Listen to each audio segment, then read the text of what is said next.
ಇನ್ನು lockup death ಮತ್ತು ಗರುಡ ಸಿನಿಮಾದಲ್ಲಿ ಅಭಿನಯಿಸಿ ಹೆಸರು ಮಾಡಿದಂಥ ಅತಿ ದೊಡ್ಡ ಕಲಾವಿದ ನಟ ಇದೀಗ ವಿಧಿವಶರಾಗಿದ್ದಾರೆ ಅನ್ನೋ ಮಾಹಿತಿ ಈಗ ಬರ್ತಿರೋಂಥದ್ದು.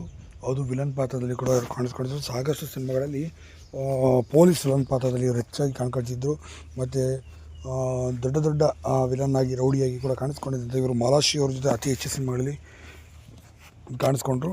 ಇಂಥ ಅದ್ಭುತವಾದ ಕಲಾವಿದ ಇದೀಗ ಮುಂಜಾನೆ 3 ಗಂಟೆ ಸುಮಾರಲ್ಲಿ ಕೊನೆಯುಸಿರೆಳೆದಂತೆ. ಸದ್ಯ 73 ವರ್ಷ ವಯಸ್ಸಾಗಿತ್ತು. ಕೆಲವು ವಯಸ್ಸಾದ ಕಾಯಿಲೆಯಿಂದ ಕೂಡ ಬಳಲ್ತಿದ್ರು. ಹೈದರಾಬಾದ್ನ ಖಾಸಗಿ ಆಸ್ಪತ್ರೆಯಲ್ಲಿ ಕೊನೆಯುಸಿರೆಳೆದಂಥದ್ದು. ಇವರು ಬೇರೆ ಯಾರಲ್ಲ, ಪ್ರದೀಪ್ ಶಕ್ತಿ ಅವ್ರನ್ನ ನೀವು ಈ ಲಾಕಪ್ ಡೆತ್ ಆಗಿರ್ಬೋದು, ನಿಗೂಢ, ಹೀಗೆ ಸಾಕಷ್ಟು ಸಿನಿಮಾಗಳಲ್ಲಿ ವಿಲನ್ ಪಾತ್ರದಲ್ಲಿ ಇವರು ಕಾಣಿಸ್ಕೊಂಡಿದ್ದಾರೆ. ಇವರು ವಿಲನ್ ಆಗಿ ಬಂದರು ಅಂದರೆ ಸಾಕು, ಸಣ್ಣ ಮಕ್ಕಳು ಕೂಡ ಹೆದರುವಂಥ ಕ್ಯಾರೆಕ್ಟರ್ ಅಂತ ಹೇಳ್ಬೋದು. ಅಷ್ಟು ಭಯಾನಕವಾಗಿ ಇವರು ಅಭಿನಯ ಮಾಡ್ತಿದ್ರು. ಇನ್ನು ತುಂಬ ರಿಯಲಿಸ್ಟಿಕ್ ಆಗಿ ಇವರು ಅಭಿನಯ ಮಾಡ್ತಿದ್ರು. ಆದರೆ ಬಹು ಅಂಗಾಂಗ ವೈಫಲ್ಯ ಮತ್ತು ಇದರಿಂದ ಹೃದಯಘಾತದಿಂದ ಇಂದು ಕೊನೆಯುಸಿರೆಳೆದಿದ್ದಾರೆ. ಹೈದರಾಬಾದ್ನ ಖಾಸಗಿ ಆಸ್ಪತ್ರೆ ಕೊನೆಯುಸಿರೆಳೆದಿದ್ದಾರೆ. ಸೊ ಇತ್ತೀಚೆಗೆ ಆರ್ಥಿಕ ಸಂಕಷ್ಟದಲ್ಲೂ ಕೂಡ ಇವರು ಸಿಲುಕಿದ್ರು.